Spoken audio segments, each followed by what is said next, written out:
sexual perversions, please write, all kinds of sexual and immoral perversions are powered by altars. It does not matter how sincere the victims are. That's not the issue. It's that there is an altar that powers it. All kinds of sexual perversions. That's why you can hear of stories of an adult, you know, doing something funny with a minor and a baby, and it does not make human sense. But this is about altars. I'm sorry to say it, but this is also what has generated into these various versions of perversions we have in our society. The victims do not even know what is drawing them. That's the point I'm trying to tell you. It's not just about your will alone. It's that there is a force that is operating on legal basis. Number 3, depression and mental health issues. Most of this depression and mental health issues, now there are things that have to do with fatigue and all of that, but for most people, they do not know that most mental health issues need more than counseling. It is the presence of an altar. When Jesus saw madmen, listen, watch what the madman in Gadara, notice what the spirit did. He was always hiding in caves and hurting himself. Depression and mental health issues. Number 4, witchcraft and idol worship. Here you go. Witchcraft and idol worship. You will be amazed at how many Christians today love God sincerely, but something keeps drawing them back to still revisit foundations of idolatry. It does not matter whether you're a man of God. It does not matter whether you're a businessman.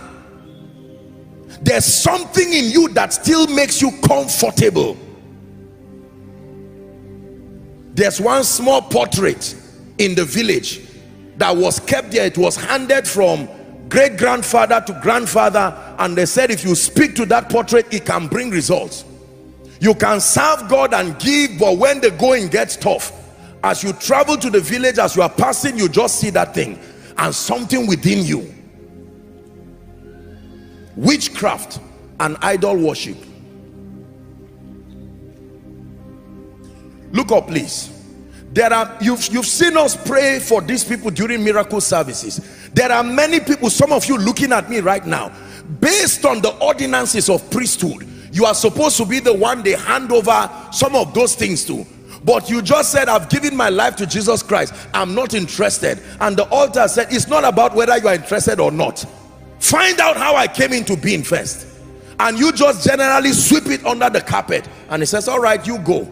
And you find out all kinds of things begin to happen. I'm not scaring you. There is victory at the end of this teaching, but you must know what is there. You don't gain victory by running away from the truth. You gain victory by knowing the truth. Stagnation and delays, altars. Stagnation and delays, altars. Believe me, altars.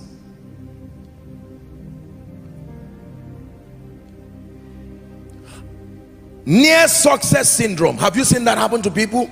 I look for a word. There's no better word that captures it the way I want. If I bring all this English, you will not really get it. I need you to get it the way it is. Near success syndrome, that people see it but never possess it. There are people like that.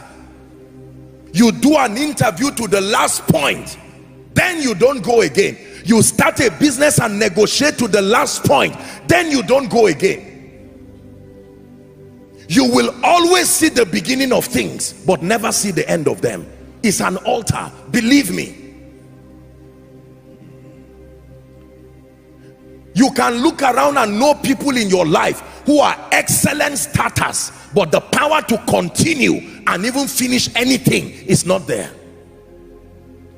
They can start 30 businesses, they will never be able to keep one past 2 or 3 months.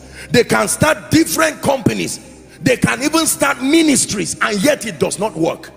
Altars. Barrenness and short-lived success. Barrenness of all kinds, especially biological barrenness now.